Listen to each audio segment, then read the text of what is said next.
ఘోర వార్తాలోకంకు స్వాగతం. ఈనాటి ముఖ్యాంశాలు: నేటితో ముగియనున్న నామినేషన్ల ప్రక్రియ, ముగిసిన రెండో దశ ప్రచారం, ప్రసంగిస్తూనే సొమ్మసిల్లిన గడ్కరీ, ఉష్ణతాపం ఉగ్రరూపం, ఓ లారీని ఓవర్టేక్ చేయబోయి మరో లారీని ఢీకొన్న కారు, జేఈఈ మెయిన్స్లో తెలుగోళ్ల సత్తా, నిఘా విభాగాధిపతిగా కుమార్ విశ్వజిత్, విజయవాడ సిపిగా పిహెచ్డి రామకృష్ణ, నియమించిన కేంద్ర ఎన్నికల సంఘం, ఢిల్లీ క్యాపిటల్స్కు కీలక విజయం, శాకాహారంతో పుష్కలంగా ప్రోటీన్.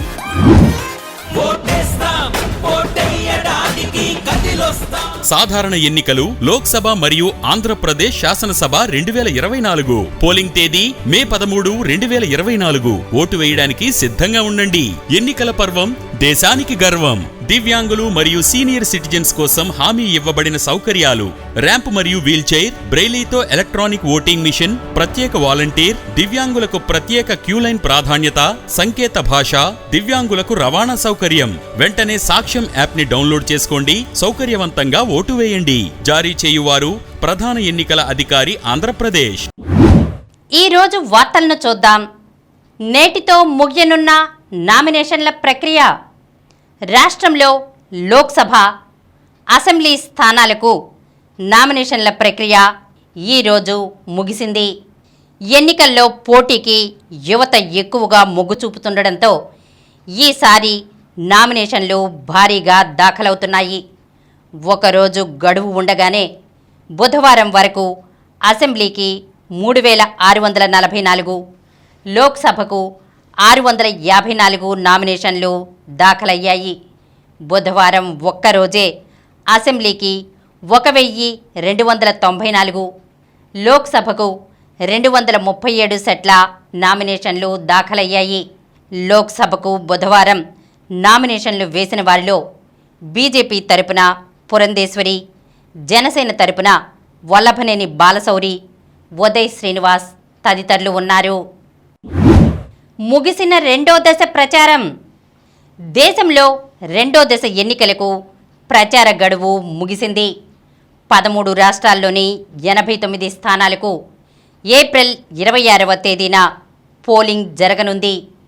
ఈసారి రెండో దశలో కేరళలో ఉన్న మొత్తం 20 స్థానాలకు పోలింగ్ నిర్వహిస్తున్నారు. ఈ స్థానాల్లో గెలిపే ధ్యేయంగా సొంత పార్టీ హామీలను కురిపిస్తూ, ప్రత్యర్థి పార్టీపై విమర్శలు గుప్పిస్తూ అన్ని పార్టీలు ప్రచార పర్వాన్ని రక్తి కట్టించాయి. ఇప్పటికే తొలి దశలో 21 రాష్ట్రాలు, కేంద్రపాలిత ప్రాంతాల్లో 122 స్థానాలకు ఈ నెల 19న జరిగిన ఓటింగ్లో 65.5% పోలింగ్ నమోదైన విషయం విదితమే. ఈసారి రెండో దశలో కేరళలో ఉన్న మొత్తం 20 స్థానాలకు ఒకే దఫాలో పోలింగ్ నిర్వహిస్తున్నారు. ప్రసంగిస్తూనే సొమ్మసిల్లిన గడ్కరీ. మహారాష్ట్రలోని యావత్మాల్ నియోజకవర్గంలో ఎన్నికల ర్యాలీలో పాల్గొన్న బీజేపీ సీనియర్ నేత, కేంద్ర మంత్రి నితిన్ గడ్కరీ ప్రసంగిస్తూనే వేదికపై కుప్పకూలారు. అకస్మాత్తుగా సొమ్మసిల్లి పడిపోయిన ఆయన్ను పార్టీ కార్యకర్తలు వెంటనే ఆసుపత్రికి తీసుకెళ్లారు. ఎండ వేడిమికి తాళలేక పుసాద్ సభలో అనారోగ్యానికి గురయ్యాను. ప్రస్తుతం పూర్తిగా కోలుకున్నాను. వరుడ్లో జరిగే ర్యాలీలో పాల్గొనేందుకు వెళ్తున్నాను.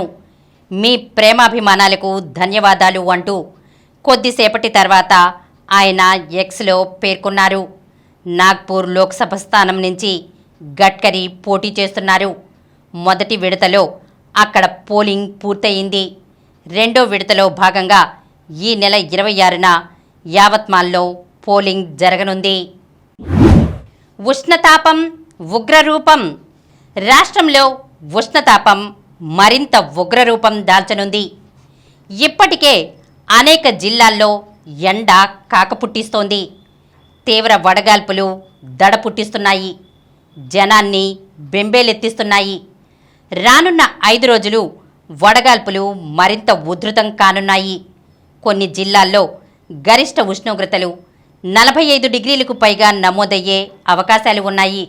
బుధవారం అత్యధికంగా విజయనగరం జిల్లా తుమ్మికపల్లిలో 45 డిగ్రీల ఉష్ణోగ్రత రికార్డయ్యింది. బలపనూరులో 44.9, దొనకొండలో 44.3, మహానందిలో 44.2, రావికమతంలో 44.1, కంభంపాడు రావిపాడుల్లో 44 డిగ్రీల చొప్పున ఉష్ణోగ్రతలు నమోదయ్యాయి. 69 మండలాల్లో తీవ్ర వడగాల్పులు, 105 మండలాల్లో వడగాల్పులు వీచాయి. ఈరోజు 54 మండలాల్లో తీవ్ర వడగాల్పులు, 154 మండలాల్లో వడగాల్పులు వీచే అవకాశం ఉందని రాష్ట్ర విపత్తుల నిర్వహణ సంస్థ తెలిపింది. ఓ లారీని ఓవర్టేక్ చేయబోయి మరో లారీని ఢీకొన్న కారు. ముందు వెళ్తున్న లారీని ఓవర్టేక్ చేసే క్రమంలో రోడ్డు మార్జిన్లో ఆగి ఉన్న కంటైనర్ లారీని ఓ కారు ఢీకొన్న ఘటనలో 3 మృత్యువాత పడగా మరో 2 తీవ్ర గాయాలైన ఘటన శ్రీ పొట్టి శ్రీరాములు నెల్లూరు జిల్లా కావలి మండలంలో చోటు చేసుకుంది. కావలి రూరల్ సిఐ కె శ్రీనివాసరావు కథనం మేరకు ఏలూరు వైఎస్ఆర్ నగర్కు చెందిన కుమార్, జ్యోతి, సిరి అలియాస్ రాజీ 1 గ్రామ్ గోల్డ్ ఇమిటేషన్ జ్యువెలరీ వ్యాపారం చేస్తుంటారు. వస్తువుల కోసం చెన్నైకి కారులో వెళ్లారు. తిరిగి ఏలూరుకు బయలుదేరిన క్రమంలో బుధవారం తెల్లవారుజామున ముసునూరు టోల్ ప్లాజా సమీపంలో ముందు వెళ్తున్న లారీని కారు ఓవర్టేక్ చేసే క్రమంలో రోడ్డు మార్జిన్లో ఆగి ఉన్న కంటైనర్ లారీని వేగంగా ఢీకొంది. దీంతో కారు నుజ్జునుజ్జయింది. అందులో ప్రయాణిస్తున్న కుమార్, జ్యోతి, సిరి అక్కడికక్కడే మృతి చెందగా డ్రైవర్ జిలాని, కుమారి అనే మరో మహిళ తీవ్రంగా గాయపడ్డారు. స్థానికులు గుర్తించి 108 అంబులెన్స్లో వారిని చికిత్స కోసం నెల్లూరుకు తరలించారు. కుమారి పరిస్థితి విషమంగా ఉన్నట్లు తెలిసింది.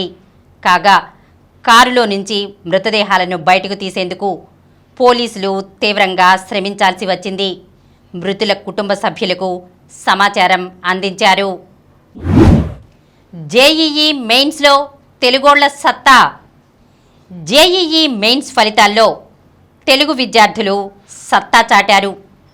దేశవ్యాప్తంగా 56 మందికి 100% రాగా వీరిలో ఏపీ, తెలంగాణ రాష్ట్రాలకు చెందిన వారే 22 మంది ఉన్నారు. జేఈఈ మెయిన్స్ తుది ఫలితాలను జాతీయ పరీక్షల విభాగం బుధవారం అర్ధరాత్రి విడుదల చేసింది.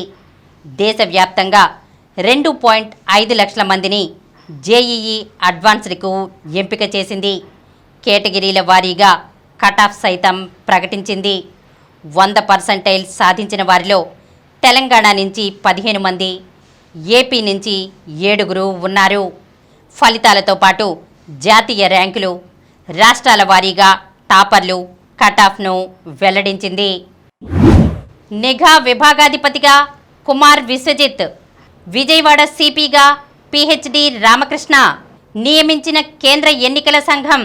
ఆంధ్రప్రదేశ్ నిఘా విభాగాధిపతిగా సీనియర్ ఐపీఎస్ అధికారి కుమార్ విశ్వజిత్ను, విజయవాడ నగర పోలీస్ కమిషనర్గా పిహెచ్డి రామకృష్ణను కేంద్ర ఎన్నికల సంఘం నియమించింది.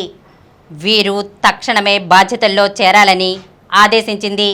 విధుల్లో చేరినట్లుగా కంప్లైంట్స్ రిపోర్టును ఈరోజు ఉదయం 11 గంటల్లోగా పంపించాలని కోరింది.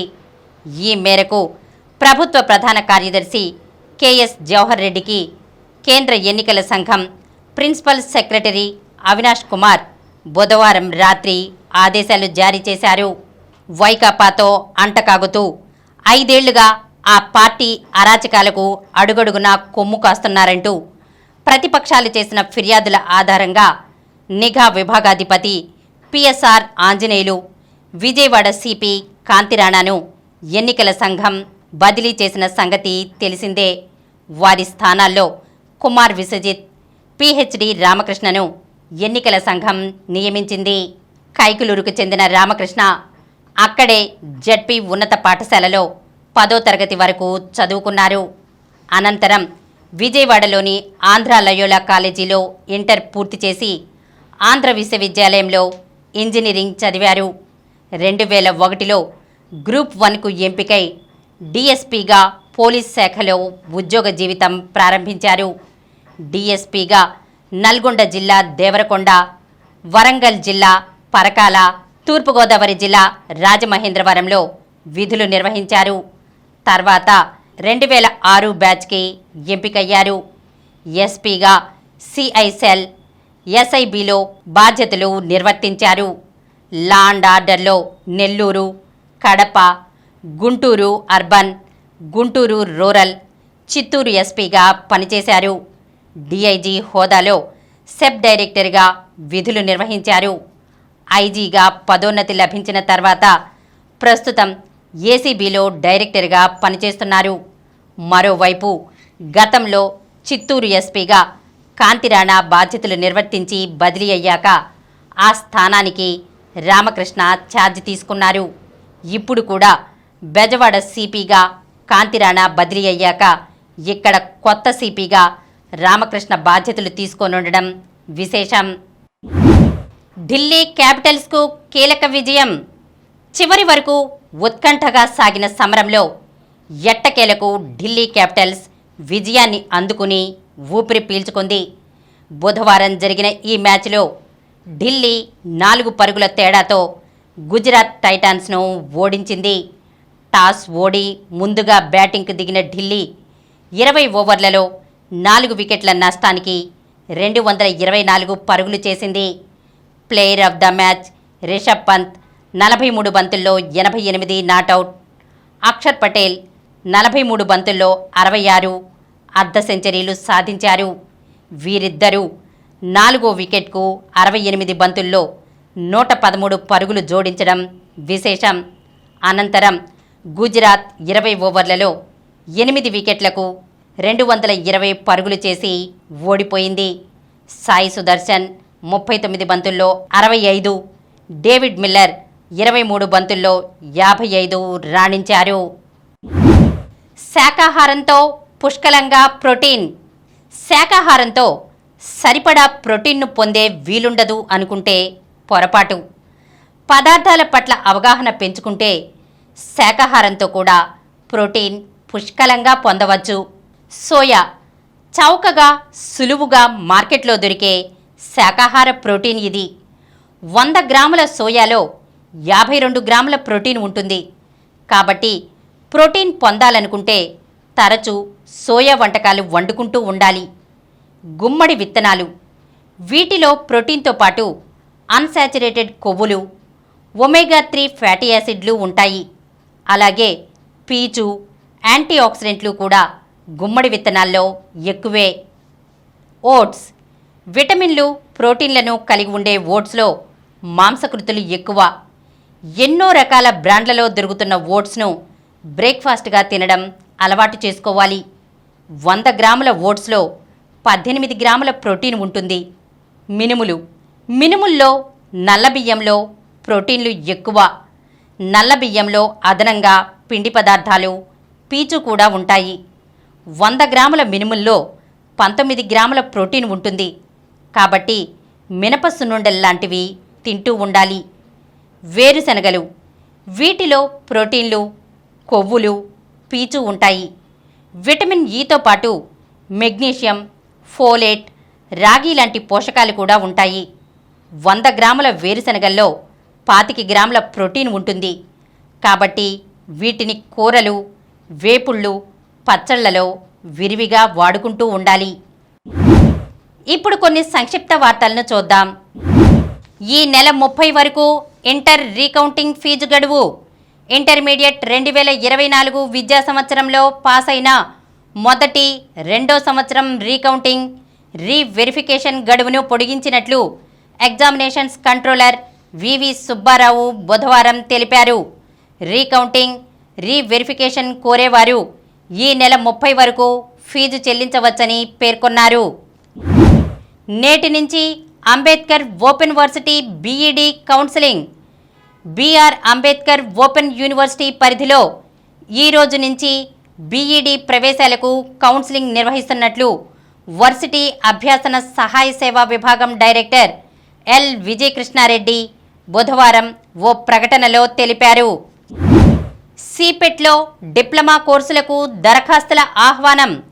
Central Institute of Petrochemicals Engineering and టెక్నాలజీలోని డిప్లొమా కోర్సుల్లో ప్రవేశాలకు ఆన్లైన్లో దరఖాస్తులను ఆహ్వానిస్తున్నట్లు Vijayawada centre joint director CH Sekhar బుధవారం తెలిపారు. టీ20 ప్రపంచ కప్ క్రికెట్ టోర్నీ ప్రచారకర్తగా బోల్ట్. అథ్లెటిక్స్ దిగ్గజం all time great Usain Bolt ఇప్పుడు కొత్తగా క్రికెట్కు ప్రచారం కల్పించేందుకు సిద్ధమయ్యాడు. జమైకాకు చెందిన బోల్ట్ను అంతర్జాతీయ క్రికెట్ మండలి త్వరలో జరిగే టీ20 ప్రపంచ కప్కు బ్రాండ్ అంబాసిడర్గా నియమించింది. 2 స్వర్ణాలపై భారత్ గురి. కాంపౌండ్ టీం విభాగాల్లో ఫైనల్కు భారత మహిళల పురుషుల జట్లు. 3వ స్థానంలో ధీరజ్. పురుషుల రికర్వ్ వ్యక్తిగత క్వాలిఫైయింగ్ రౌండ్లో ఆంధ్రప్రదేశ్ ప్లేయర్ ప్యారిస్ ఒలింపిక్స్కు అర్హత సాధించిన ధీరజ్ బొమ్మదేవర 693 పాయింట్లతో 3వ స్థానాన్ని పొందాడు. దీపాంశుకు స్వర్ణం. ఆసియా అండర్-20 అథ్లెటిక్స్ ఛాంపియన్షిప్లో తొలి రోజు భారత్కు 1 స్వర్ణం 3 రజతాలతో కలిపి మొత్తం 4 పతకాలు లభించాయి. పురుషుల జావెలిన్ త్రోలో దీపాంశు శర్మ పసిడి పతకం సాధించాడు. మరిన్ని వార్తా విశేషాలతో రేపటి గోరా వార్తాలోకంలో కలుద్దాం.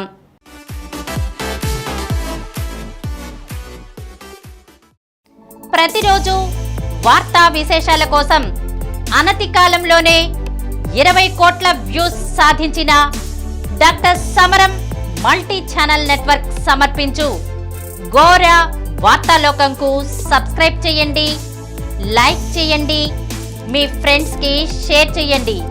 అలాగే ప్రక్కనున్న గంట సింబల్ని ప్రెస్ చేయడం మర్చిపోకండి. Please download Samaram multi-channel app and watch your favorite channels from your mobile. App available on Google Play Store and subscribe to the channels.